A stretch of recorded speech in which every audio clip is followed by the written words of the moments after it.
Ya sudah Ibu record ya. Nanti bisa penjelasan ini Ibu izin Ibu masukkan ke YouTube penjelasan ya. Jadi mungkin wajah kalian juga ada juga masuk itu. Jadi biar sekalian ini penjelasan Bu Nuning kemarin tentang kalimat efektif misalnya begitu ya. Terima kasih anak-anak Min 9 kelas 6 yang sudah mengikuti dengan semangat pagi ini. Alhamdulillah Ibu doakan semoga kalian tetap istiqomah dalam belajar meskipun PJJ ya, dan tetap selalu sehat. Itu yang kita inginkan ya, yang penting itu sehat. Tuh. Sekarang kita langsung saja ke kalimat efektif ya anak-anak ya. Ibu izin share screen. Ntar Ibu nyalakan yang di sebelah di handphone juga untuk panduan sudah masuk atau belum. Sudah terlihat apa anak-anak? Sudah, Bu. Sudah, Bu. Kalimat efektif. Kalimat efektif ya anak-anak ya. Kalimat efektif. Belum?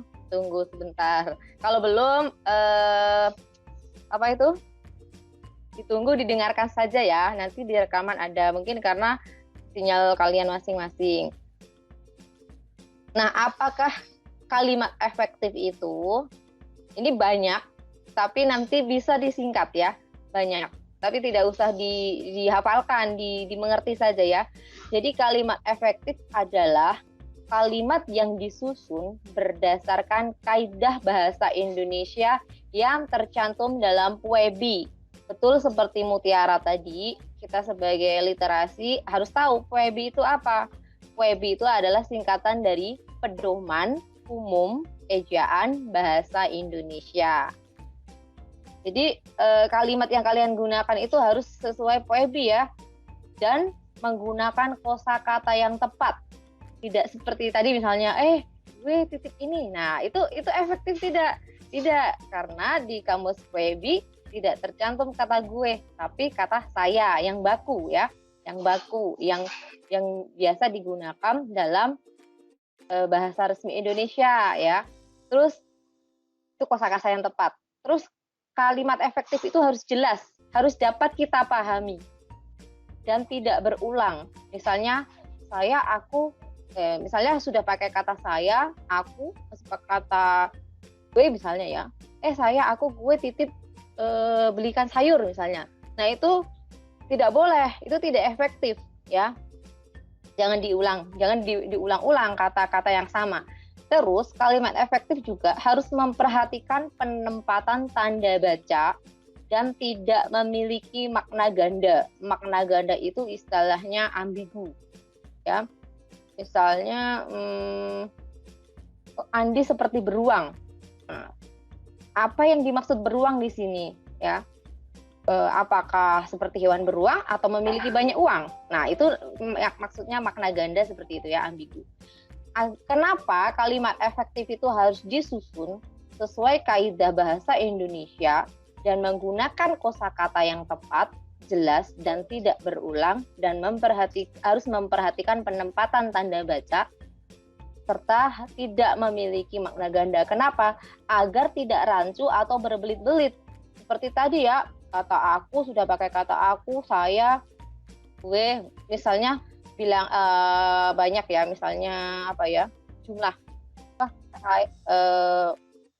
para murid-murid. Para itu sudah banyak, para itu sudah jamak. Kalau tunggal kan satu ya, kalau jamak itu lebih dari satu. Para itu sudah banyak, murid-murid itu juga sudah banyak. Jangan diberi kata banyak di depannya. Itu berbelit-belit ya, itu terlalu banyak, tidak menyingkat. Seperti kalian kalau WA saja, jadi cukup jelas, tepat, dan dapat kita mengerti. Ya, jadi kalimat efektif itu intinya seperti ini. Kalimat efektif adalah kalimat yang mudah dipahami oleh orang lain dengan tepat. Kalian berbicara, tapi orang lain itu sudah paham ya. Misalnya kalian berbicara dengan para guru atau mungkin dengan gubernur. Ya, tapi ya harus menggunakan kata kaidah bahasa yang tepat, yang baku, yang sopan. Nah, itu sudah disebut kalimat efektif. Kalimat efektif bisa dalam bentuk lisan maupun tulisan. Jadi bisa dipahami ya, intinya kalimat efektif itu kalimat yang mudah kita pahami. Nah, yang mudah dipahami itu harus ada ciri atau syaratnya. Apa saja kira-kira ciri atau syarat kalimat efektif itu? Jangan khawatir ya, Ibu nanti akan bagikan video rekaman ini di e-learning atau di Microsoft Teams. Tapi kalau di PDF-nya Ibu jadikan satu dulu sama subtema 3 nanti ya. Sampai di sini pengertian kalimat efektif, ada yang ditanyakan anak-anak sebelum kita lanjut ke syarat-syaratnya atau ciri-cirinya? Mutiara mau tanya?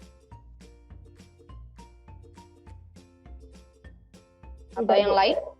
Tidak ya. Jadi intinya kalimat efektif meskipun pengertiannya panjang ya, tapi pada intinya kalimat efektif itu adalah sebenarnya kalimat yang mudah dipahami oleh orang lain dengan tepat. Gitu ya. Mari kita belajar kalimat efektif. Sekarang Ibu tunjukkan syarat atau ciri-cirinya. Sebenarnya ada banyak syarat dan cirinya, tapi sudah Ibu ringkas. Jadi 7. Ya. Tolong dibaca. Ibu tidak bisa melihat Fatia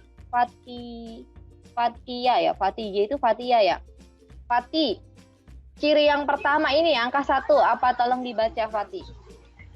Kesepadanan struktur atau kesatuan. Iya, terima kasih Fati. Sekarang Al-Masyahda. Iya, Bu. Ciri yang kedua apa nih? Tolong dibaca. Kelihatan nggak? Kelihatan, Bu. Kehematan atau hemat kata. Kehematan atau hemat kata. Sekarang Najma, silahkan dibaca nomor 3. Kelihatan? Si tepat. Iya, pilihan kata atau diksi. Jadi kamu jangan bingung nanti kalau ada kata-kata diksi. Diksi itu apa, Bu? Diksi itu ya pilihan kata. Pilihan kata. Kalian misalnya ingin berpidato, kalian harus menggunakan diksi yang tepat. Pilihan-pilihan kata yang tepat gitu ya. Makasih. Sekarang Faiza, coba baca nomor 4. Kelihatan nggak Faiza? Kelihatan, Bu. Ya, apa? 4. Kelogisan bahasa. Ya, kelogisan bahasa. Ali Kadafi, nomor 5. Tidak ambigu atau bermakna ganda. Iya, tidak ambigu. Ambigu tadi bermakna ganda ya, bermakna ganda seperti beruang tadi ya. Sekarang Abror. Ibu hanya lihat yang kelihatan di sini. Abror, nomor 6. Tolong dibaca. Abror. Dan kaidah kebahasaan yang baku. Yang baku, iya. Kaidah, ejaan dan kaidah kebahasaan yang baku. Nah, yang baku itu nanti kalian menggunakan kata baku minggu depan. Nomor 7, silahkan dibaca Zahrani. Keparalelan. Nah, apa itu semua 7 ciri itu bagaimana ya? Syarat kalimat efektif itu ada 7 itu seperti apa? Nah, mari kita pelajari satu persatu.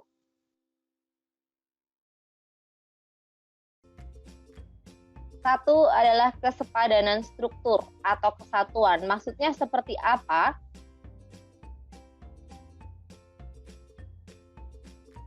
Nih, agak banyak tapi pelan-pelan ya. Tidak usah khawatir. Kesepadanan struktur itu maksudnya seperti apa? Atau kesatuan itu seperti apa? Jadi kesatuan dalam kalimat efektif berarti adanya keseimbangan antara pikiran itu gagasan, dan struktur bahasa yang digunakan. Nah, ciri-ciri kesatuan dalam kalimat bisa berupa subjek dan predikat jelas. Subjek dan predikat jelas. Subjek itu kalau misalnya dalam kalimat itu apanya sih? Subjek, subjek atau subjek? Boleh. Apa anak-anak? Misalnya saya saya memakan roti. Subjeknya siapa? Subjeknya itu siapa? Saya. Jadi cara mudah menghafalkan subjek atau subjek itu pelakunya ya, pelakunya. Terus memakannya itu sebagai apa? Predikat. Jadi cara menghafalkannya, predikat itu sedang melakukan apa atau kegiatannya itu seperti apa? Tadi kegiatannya apa? Memakan ya. Saya memakan roti. Saya itu subjeknya, predikat itu melakukannya atau kegiatannya itu apa? Memakan. Nah, satu lagi. Roti itu sebagai apa roti? Objek.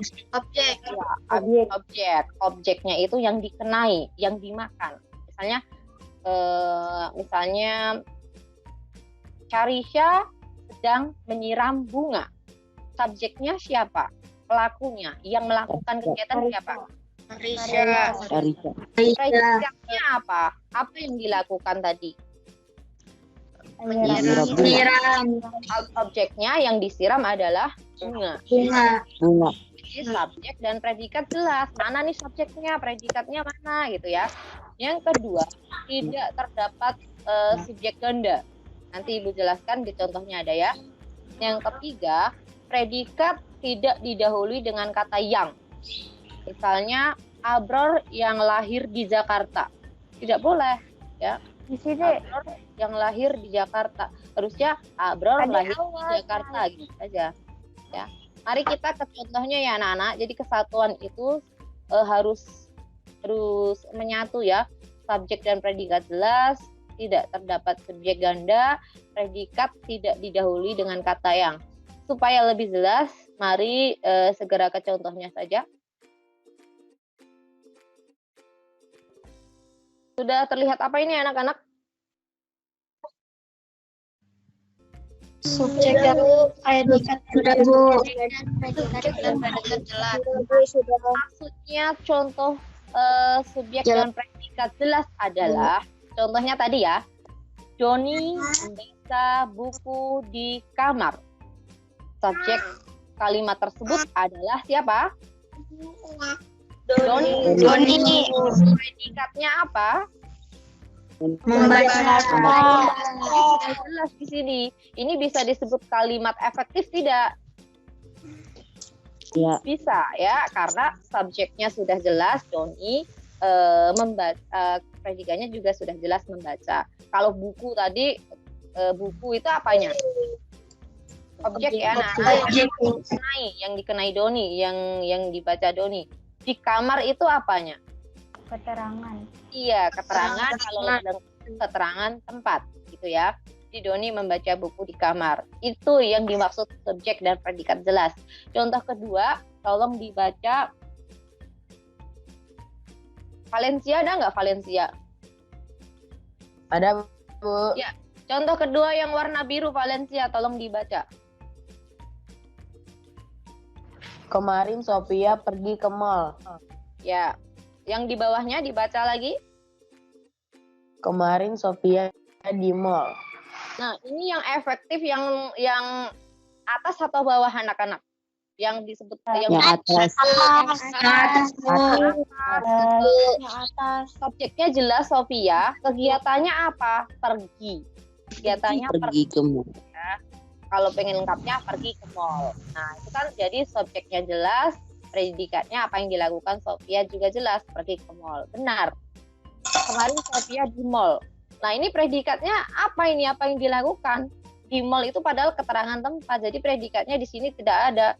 Maka di yang paling bawah ini tidak bisa disebut kalimat efektif karena subjek dan predikatnya tidak jelas. Subjeknya jelas tapi predikatnya tidak jelas. Ya. Itu ya anak-anak ya, maksud dari subjek dan predikat jelas. Ada yang mau ditanyakan? Jika tidak, sekarang kita lanjut ke slide berikutnya karena ada 37 slide ini ya. Tidak terdapat subjek ganda. Maksudnya bagaimana tidak terdapat subjek ganda? Contohnya, penyusunan makalah itu saya dibantu oleh para guru. Penyusunan makalah itu saya dibantu oleh para guru. Lebih enak mana anak-anak? Penyusunan makalah itu saya dibantu oleh para guru atau dalam menyusun makalah itu saya dibantu oleh para guru?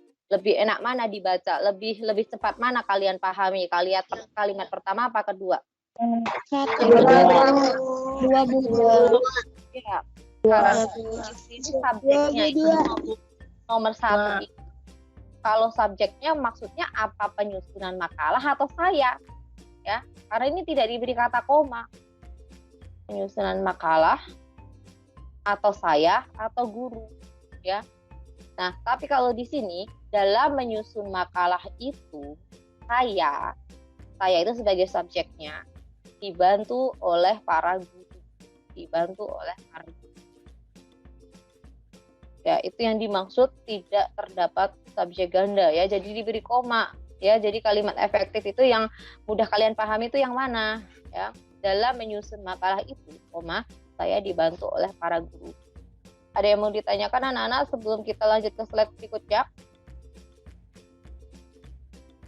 Ini agak bingung ya di sini. Jadi tapi nanti kalau kalian sudah membaca beberapa contoh, insya Allah paham di sini ya.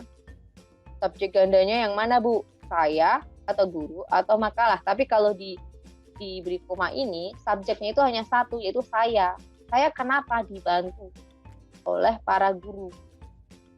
Yang dibantu oleh para guru. Sekarang yang ketiga, predikat tidak didahului dengan kata yang. Maksudnya di sini ya. Coba Jordan, dibaca Jordan. Yang warna hijau, kelihatan nggak Jordan? Kelihatan Bu. Ya, silakan dibaca. 1. Anin yang berangkat ke sekolah. 2. Anin berangkat ke sekolah. Lebih enak mana anak-anak, yang hijau atau yang biru? Bu, saya belum kelihatan Bu. Ya, yang Bu, belum saya nggak kelihatan Bu. belum kelihatan, mungkin agak lama Bu, saya ya. belum kelihatan. Ya, nanti didengarkan saja ya. Ya, terima kasih Jordan. Anin yang berangkat ke sekolah. Itu salah karena apa? Aturan dalam kalimat efektif, predikatnya tidak boleh didahului kata yang. Ini predikatnya yang mana Jordan? Anin atau berangkat? Berangkat Bu. Berangkat. Apa tadi berangkat itu? Predikat itu adalah yang melakukan apa? Kegiatan, berupa kegiatan. Jadi berangkat itu tidak boleh didahului kata yang ya anak-anak ya. Jadi itu sudah aturan kalimat efektif. Jadi yang betul adalah Anin berangkat ke sekolah. Nanti ada soal seperti ini di kuisis, jangan bingung ya. Yang mana yang efektif ya. Ya. Ada pertanyaan? Enggak? Kita lanjut ke ciri atau syarat yang kedua ya.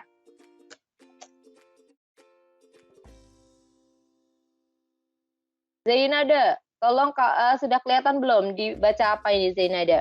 Ciri yang kedua. Kehematan Bu. Iya, kehematan atau hemat kata. Maksudnya seperti apa Bu kehematan itu? Nah, hemat saja ya, jangan banyak-banyak. Nah, ini dia, banyak lagi kan? Dalam menyusun kalimat efektif, penulis harus berusaha menghindari pemakaian kata-kata yang tidak perlu. Ini nanti kalau kalian misalnya sudah sudah SMP atau mungkin membuat pidato, lomba pidato, kalian harus menggunakan kalimat efektif itu, maksudnya kata-kata yang tidak perlu bisa kalian coret-coret gitu ya. Nah, ciri-ciri kesatuan. Ini sebenarnya ciri-ciri kehematan. Ciri-ciri kehematan dalam kalimat bisa berupa, ini tulisannya kesatuan, nanti Ibu edit ya. Ciri-ciri kehematan dalam kalimat bisa berupa tidak menggunakan kata-kata mubazir. Tadi ya, seperti saya, aku, weh. Jadi itu kan hal yang sama, hapus saja yang dua. pakai kata saya, ya, atau pakai kata aku, gitu ya intinya. 2, tidak menjamakkan kata yang sudah berbentuk jamak. Maksudnya bagaimana, Bu? Tidak menjamakkan kata yang sudah berbentuk jamak. Misalnya, banyak para murid, banyak sekali, begini, banyak para murid-murid yang mengikuti lomba. Para itu sudah menjelaskan lebih dari satu, murid itu sudah menjelaskan lebih dari satu, sudah pakai kata banyak. Nah, itu kan kata jamak yang berulang-ulang ya. Kalian hapus saja kata banyak dan paranya. Kalian pakai murid-murid saja atau para murid. Itu ya anak-anak ya. Jadi tidak boleh menjamakkan kata yang sudah berbentuk jamak. Jadi istilahnya jangan ditumpuk-tumpuk. Yang banyak jangan ditumpuk-tumpuk. Kita ringkas saja, kita potong-potong gitu ya. Terus ciri kehematan yang ketiga, tidak mengulang subjek atau tidak mengulang subjek. Nah, ini contohnya, mari kita lihat ya agar lebih paham ya. Itu cara menghemat kata ya anak-anak, tidak mubazir, tidak menjamakkan kata yang sudah berbentuk jamak, dan tidak mengulang subjek. Nah, ada beberapa cara menghemat penggunaan kata. Ada beberapa cara menghemat penggunaan kata. Bagaimana caranya? Menghilangkan pengulangan subjek. Yang kedua, menghindari kesinoniman dalam satu kalimat. Ibu mau tanya dulu, sinonim itu apa anak-anak? Sinonim apa? Ada yang tahu? Fuad, apa sinonim itu Fuad? Persamaan kata. Iya, persamaan kata. Misalnya senang, kata senang, sinonimnya apa? Senang. Bahagia. Bahagia. Gembira. Gembira. Terus sinonimnya apa ya? Bahagia, gembira, senang, gitu ya. Sinonimnya, ada yang mau memberi contoh? Kata yang bisa disinonimkan banyak sekali nanti ya. Kalau sinonim antonim bisa kita pelajari nanti di pelajaran selanjutnya. Begitu ya anak-anak ya. Jadi sinonim itu adalah persamaan kata. Jadi kalau sudah pakai kata senang jangan pakai kata gembira ya. Yang ketiga, tidak menjamakkan kata yang sudah berbentuk jamak. Bagaimana contohnya? Nanti kita lihat saja di slide berikutnya ini ya. Kita langsung ke contoh saja ya anak-anak ya, supaya lebih paham. Maksudnya bagaimana sih Bu menghilangkan pengulangan subjek?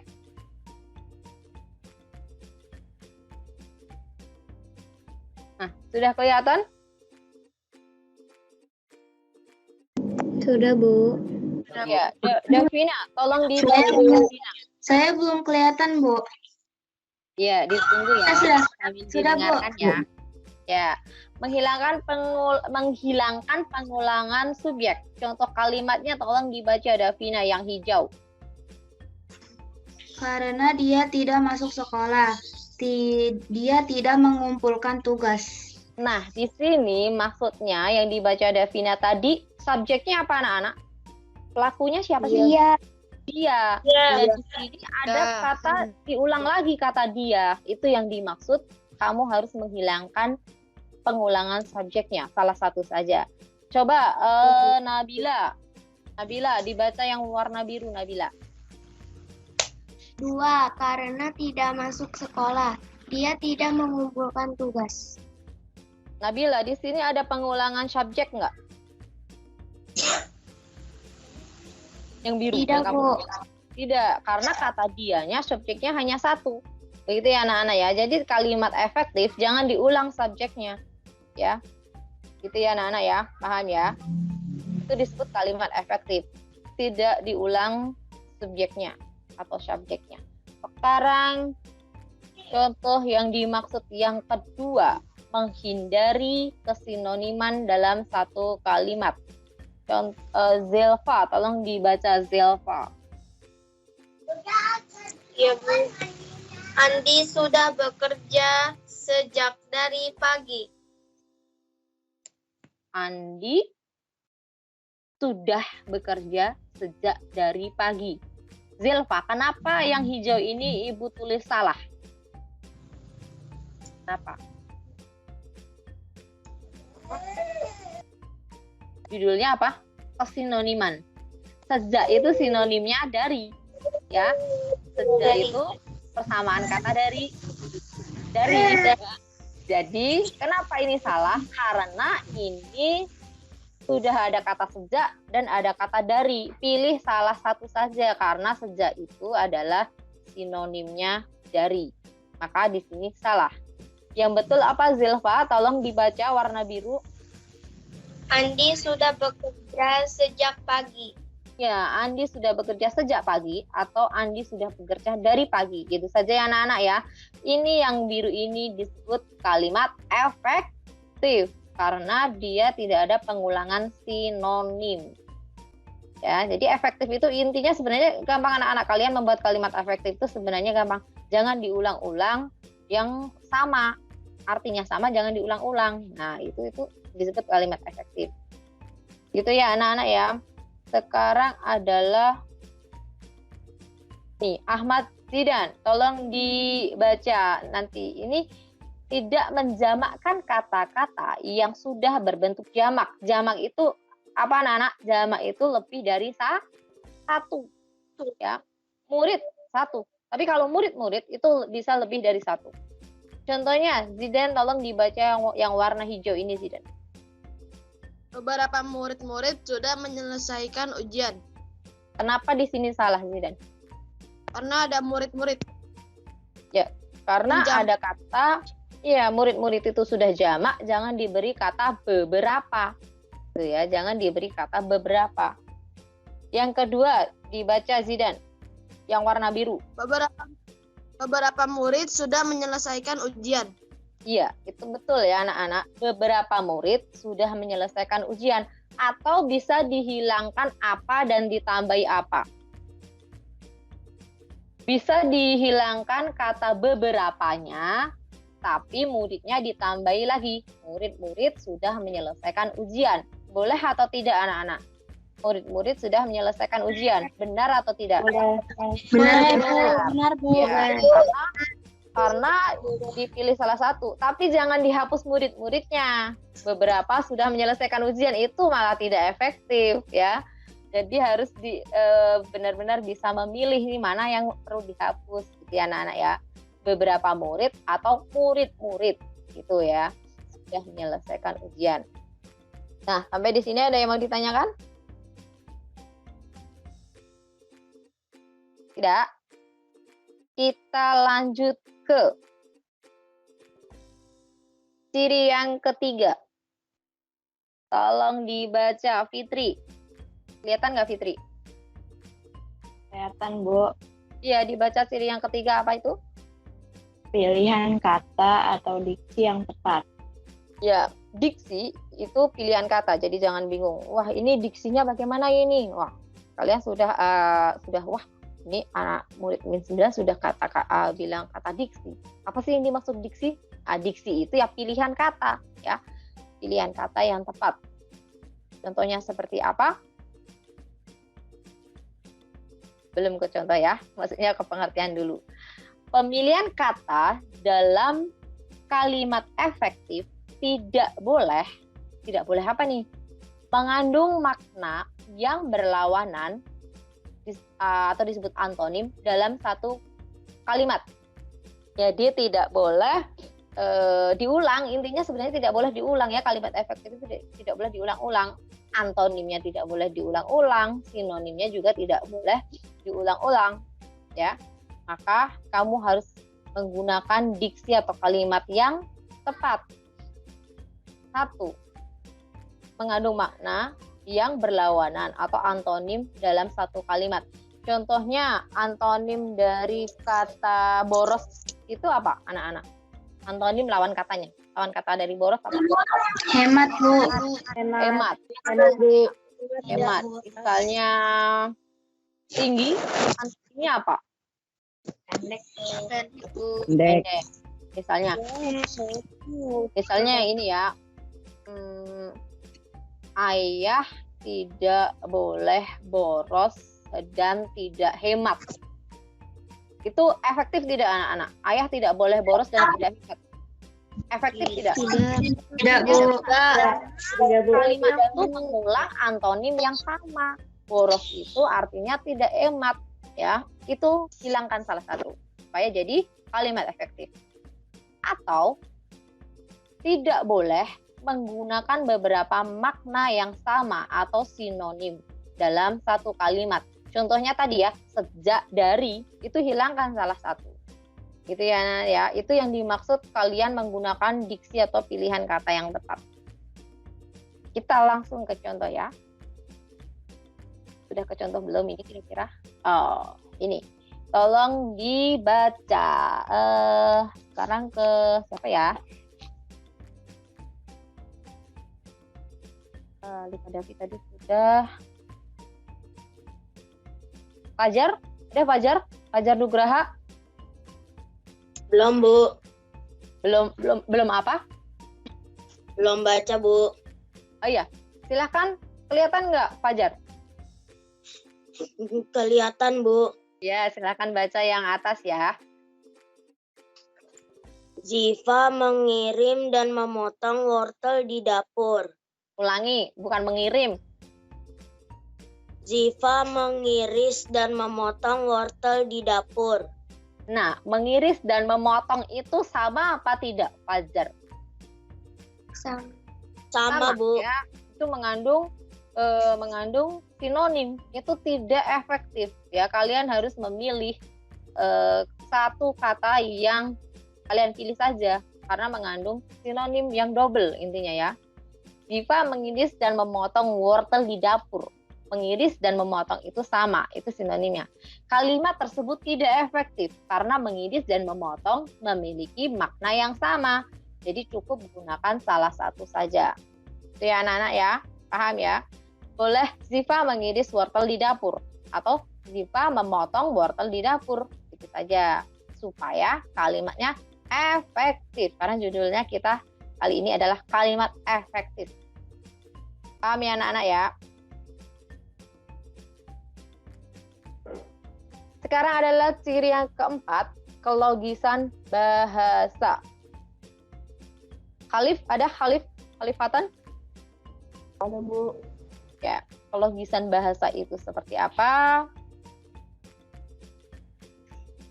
Tolong dibaca, Khalif.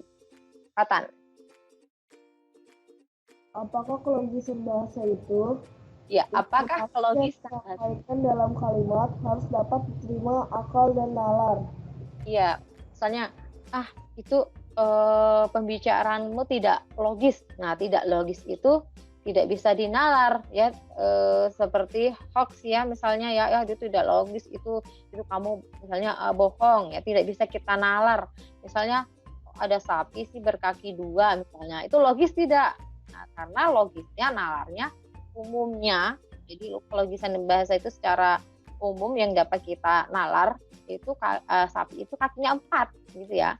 Jadi kelogisan bahasa itu maksudnya informasi yang disampaikan dalam kalimat harus dapat diterima akal dan nalar kita ya.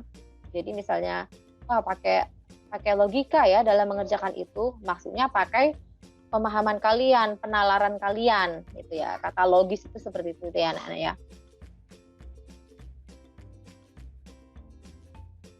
Contohnya, tolong dibaca. 6C sekarang.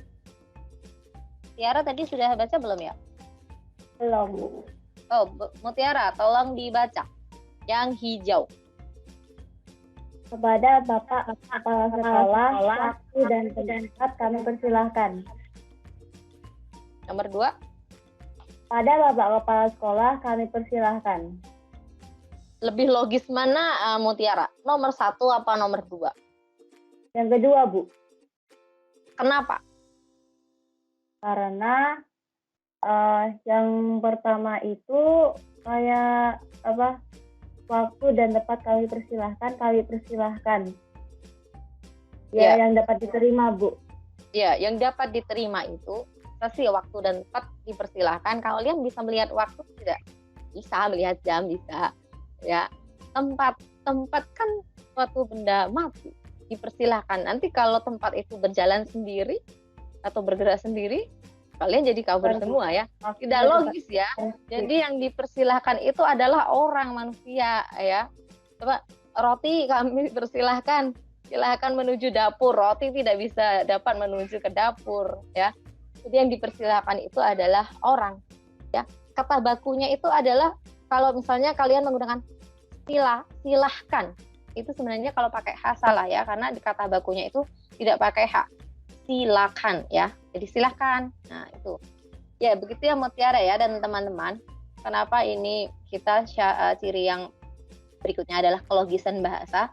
Jadi nanti kalau ada upacara atau apa kepada Mutiara waktu dan tempat kami persilahkan. Ini yang dipersilahkan Mutiara atau waktu dan tempatnya. Nah, gitu ya. Itu tidak logis. Jangan gunakan seperti itu lagi. Kepada Mutiara kami persilahkan naik ke podium. Nah, itu logis ya, karena yang dipersilahkan adalah Mutiara. Itu ya anak-anak ya. Jadi hindari penggunaan kalau misalnya membuat pidato atau kalian jadi MC, jangan begini.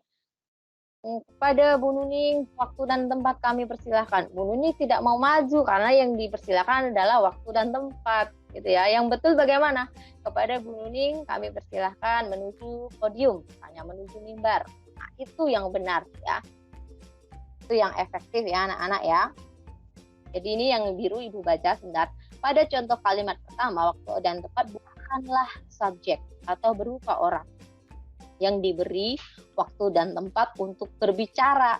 Nah, itulah sebabnya kalimat itu kurang logis dan bukan termasuk kalimat efektif.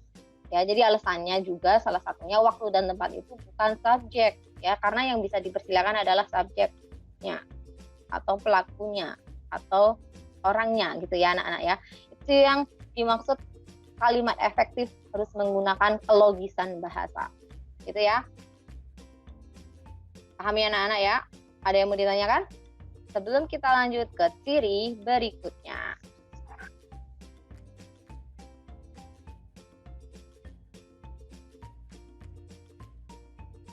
Oh, masih ada satu contoh lagi. Sekarang tolong dibaca nih. Tadi Mutiara sudah, kita balik ke Adit ada nggak Adit? Adit ada tidak ya? Ada, Bu. Ya, Adit. Bisa baca kelihatan nggak di warna biru, Dit? Ya, kelihatan. Ya, silakan dibaca, Dit. Untuk mempersingkat waktu, mari mulai mengerjakan tugas ini. Untuk menghemat waktu, mari mulai mengerjakan tugas ini. Ya, terima kasih Adit. Kenapa nomor 1 ini salah? Karena mempersingkatnya, Bu. Ya, karena waktu tidak dapat kita singkat, ya. Kalau kalimat bisa kita singkat, waktu kan kita tidak bisa melihat secara jelas waktu ya, kecuali di jam bisa. Nah, yang betul adalah anak-anak kalau misalnya berpidato atau menggunakan kalimat bahasa Indonesia yang baik, kalian jangan bilang, "Wah, ini kita persingkat ya waktunya." Jangan, tapi kita hemat waktunya. Kita hemat waktunya gitu ya. Itu yang benar ya anak-anak ya. Itu lebih logisnya seperti itu. Untuk menghemat waktu, mari mengerjakan tugas ini gitu ya. Sekarang adalah ada contoh lagi ternyata. Nah, banyak ya kelogisan ini supaya kalian lebih jelas. Sekarang itu tadi 6C sudah, kembali ke 6A. Siapa kira-kira ya? Riani, ada Riani? Ya, Riani? Bu. Ya, kelihatan tidak Riani? Kelihatan, Bu. Ya, silakan dibaca Riani contoh kalimat ketiga dalam ciri kelogisan bahasa. Dari yang satu itu loh ya, Bu.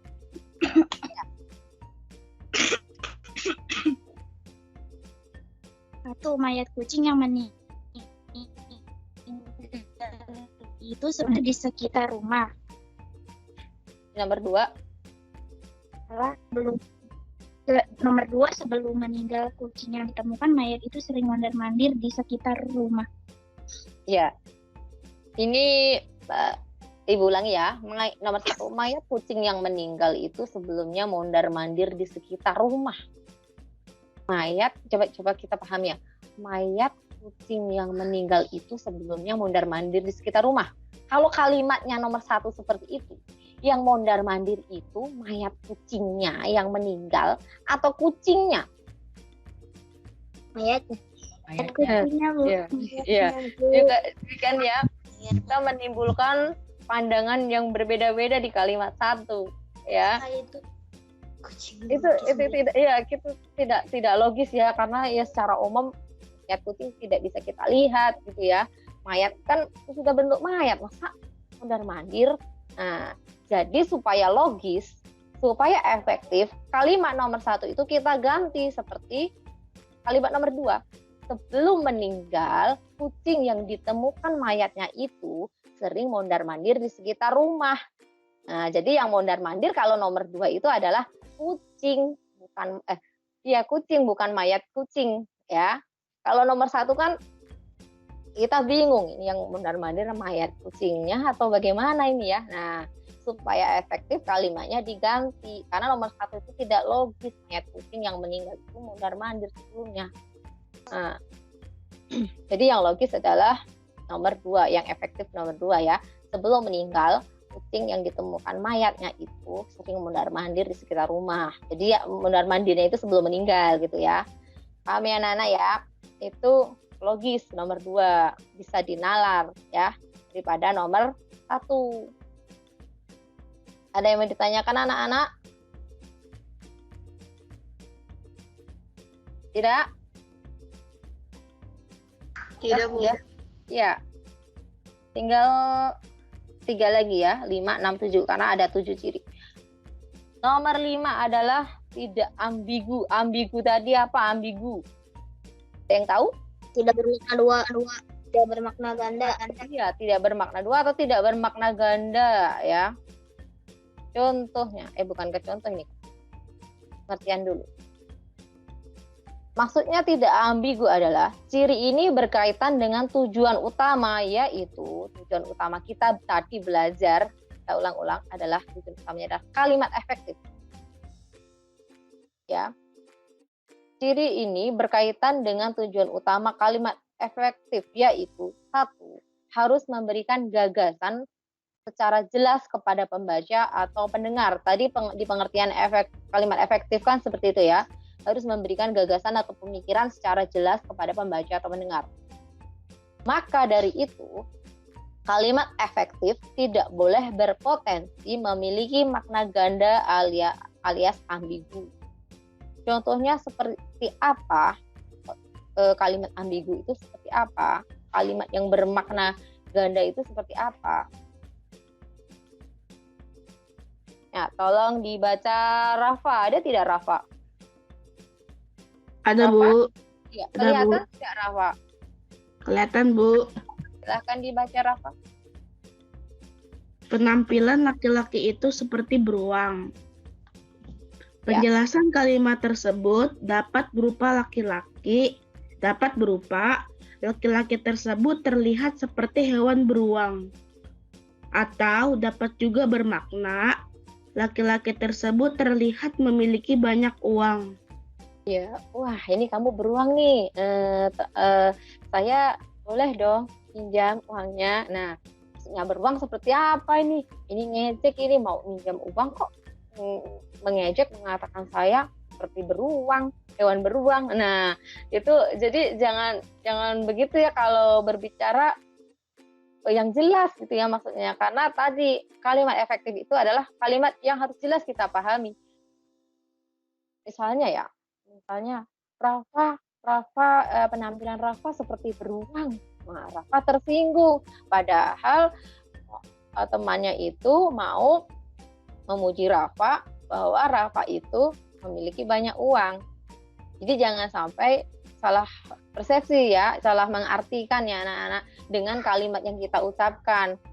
atau dengan kalimat yang bermakna ganda. Jadi diperjelas kalau bicara itu ya. Misalnya, penampilan laki-laki itu seperti beruang. Ya, terima kasih yang sudah membacakan tadi ya. Nah, maksud di sini seperti beruang, penjelasan kalimat tersebut dapat berupa laki-laki tersebut terlihat seperti beruang atau laki-laki tersebut terlihat memiliki banyak uang. Nah, yang benar ini mengubah kalimatnya bagaimana nih? Kira-kira penampilan laki-laki itu seperti beruang, itu tidak efektif. Coba diubah menjadi efektif. Siapa yang bisa? Siapa yang bisa?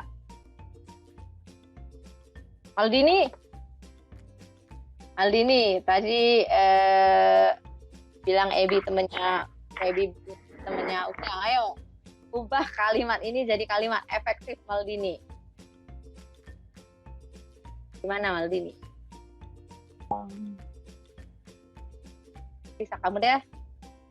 Penampilan laki-laki itu seperti beruangnya diganti boleh. Tapi ada kata-kata uang juga. Maksud sini bagaimana kalimatnya? Beruang. Gimana? Yang lengkap. Laki-laki tersebut terlihat memiliki banyak uang. Tepat sekali. Penampilan laki-laki tersebut terlihat memiliki banyak uang. Iya, tepat sekali Maldini ya, tepat sekali. Kalimatnya harus diganti. Penampilan laki-laki itu harus terlihat memiliki banyak uang, ya. Jangan terlihat seperti bahan beruang. Jadi ini beruangnya diganti ya. Ya, Maldini, terima kasih. Sekarang contoh yang kedua. Ini tadi sudah ya anak-anak ya?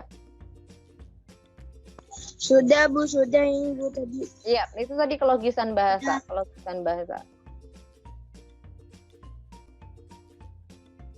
Ini udah Bu. Iya, tepat sekali yang dikatakan Maldini tadi. Jadi, kamu bisa memperbaikinya menjadi penampilan laki-laki itu seperti memiliki banyak uang. Ya, berarti Maldini sudah paham ya, dan teman-teman lainnya sudah paham. Jangan bermakna ganda kamu kalau bicara, misalnya. Jangan berambigu. Ini kata-kata ambigu maksudnya apa? Misalnya ibunya, kakaknya diajak ngomong seperti itu ya. Maksudnya jangan bermakna ganda. Saya jadi bingung. Artinya maksudnya apa gitu ya? Ya, terima kasih Maldini. Jawaban kamu tepat sekali. Penampilan laki-laki itu seperti memiliki banyak uang. Itu ya anak-anak ya. Maksudnya ambigu itu seperti itu ya. Ada yang mau ditanyakan sebelum lanjut ke ciri yang ke-6? Tidak? Sekarang tolong dibaca 6B nih, 6B. Kevin, ada nggak Kevin? Ada Bu. Ya, kelihatan tidak Kevin? Iya Bu, kelihatan. Silahkan dibaca judulnya. Ya Bu. Ejaan dan kaidah kebahasaan yang baku.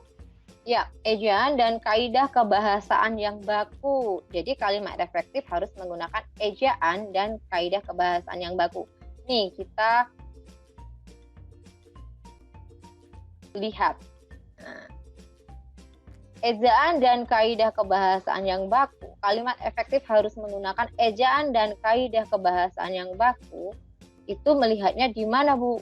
Melihatnya sering-seringlah kita melihat di PUEBI dan KBBI. Ya, di PUEBI tadi apa? Penulisan kalimat efektif bahasa Indonesia yang baku mengacu pada pedoman umum ejaan bahasa Indonesia. Itu singkatan dari PUEBI. Apa anak-anak? Tolong nyalakan semuanya. PUEBI apa? Pedoman umum ejaan bahasa Indonesia.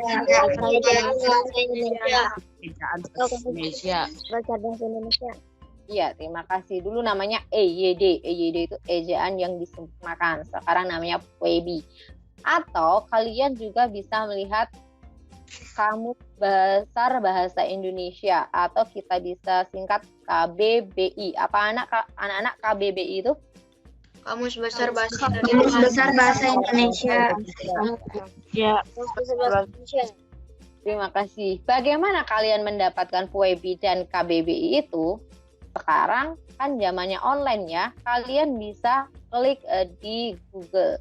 Kalian ini ada bahkan Kemendikbud itu menyediakan KBBI ya di sana. Jadi kalian klik saja KBBI. Ingin mencari kata misalnya pengertian insecure itu apa misalnya ya. Ejaan itu apa sih? Nah, kalian cari saja pengertiannya di KBBI online. Jabat dahulu Bu Nuning waktu SD atau SMP ya. Bu Nuning itu bawa KBBI tebal sekali ya. Terus kita mencarinya harus membuka-buka. Tapi kalau di KBBI kan diurutkan abjad. Kalau sekarang lebih mudah ya anak-anak ya, sudah ada KBBI online. Kita klik aja arti dari ejaan. Nah, di situ nanti sudah dicarikan oleh Google ya. Di PUEBI ada juga di PUEBI, tapi Bu Nuning kebetulan kemarin ada dari PDF-nya PUEBI ya, anak-anak. Nanti Ibu share mungkin di bahan ajar karena PUEBI itu tebal. Karena PUEBI itu tidak hanya membicarakan tentang kata baku tidak baku, tapi penggunaan kata di, penggunaan kata apa itu yang benar bagaimana, huruf kapital itu ada di PUEBI nanti. Huruf kapital nanti akan kita pelajari selanjutnya ya, materi-materi tema selanjutnya kita masukkan di situ. Di PUEBI nanti Ibu share di bahan ajar ya anak-anak ya, bahan ajar di e-learning ya. Boleh kalian print atau nanti dilihat-lihat saja dulu karena itu tidak akan Bu Nuning jelaskan semua di PUEBI, itu bisa dibaca-baca sendiri. Itu ya anak-anak ya, kalimat efektif tadi sesuai ejaan dan kaidah kebahasaan kita harus mengacu pada PUEBI dan KBBI. Contoh kalimatnya. Nah, kita tinggal satu lagi ya. Siapa yang mau baca? Wardah? Wardah? Assalamualaikum Wardah. Wardah? Ada tidak Wardah ya? Iya Bu, waalaikumsalam. Iya Wardah, kelihatan tidak? Kelihatan nggak? Ibu Wardah apa Farda ya Bu? Wardah udah. Oh Wardah. Contoh kalimat. Seorang dokter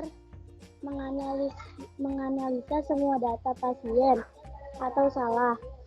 Seorang dokter menganalisis semua data pasien benar. Iya. Jika mengacu pada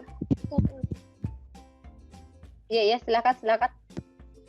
atau KBBI, kalimat nomor 2 termasuk efektif karena kata menganalisis sesuai dengan ejaan atau kata baku yang benar. Sudah Bu. Iya, terima kasih Wardah. Jadi anak-anak, kalian itu mengetahui ini betul menganalisa atau menganalisis. Betul tulisannya silakan atau silahkan. Itu memang kalian harus sering-sering melihat KBBI ya anak-anak ya. Nah, kata baku itu maksudnya kata sesuai Kamus Besar Bahasa Indonesia itu yang mana ya? Menganalisa atau menganalisis. Nah, setelah kalian melihat KBBI, ternyata yang betul adalah menganalisis. Seperti ini contohnya ya anak-anak ya. Apotek atau apotik. Yang baku yang mana anak-anak? Apotek atau apotik? Pakai iya atau pakai e? Oke Ibu. Ibu. Iya, apotik. Ayo yang mana? Apotik Bu. Yang betul adalah Apotik.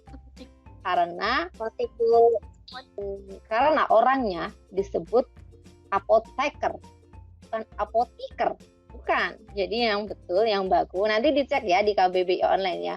Yang betul adalah apotek pakai e. Atlet atau atlet? Atlet.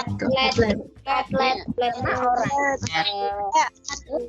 kata kerjanya atletis, bukan atletis, bukan ya, atletis, bukan atletis ya.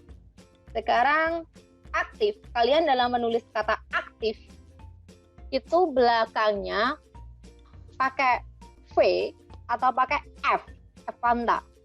Yo, yang mana kira-kira?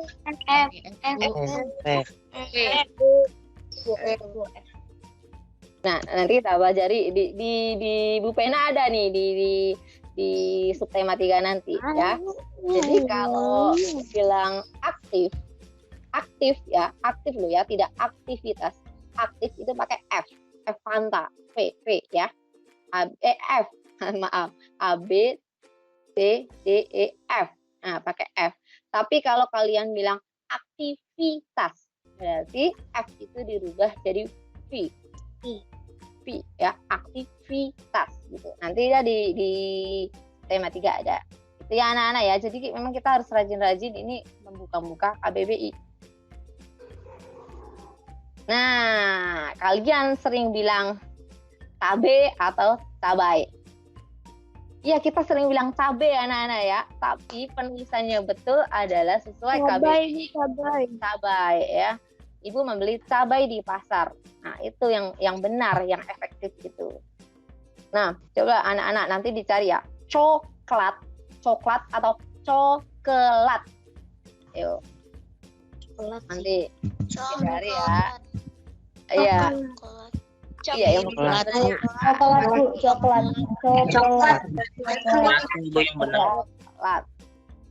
Itu ya nanti dicari tadi. Ini kita bermain kata itu nanti di subtema 3 di kata baku tidak baku ya.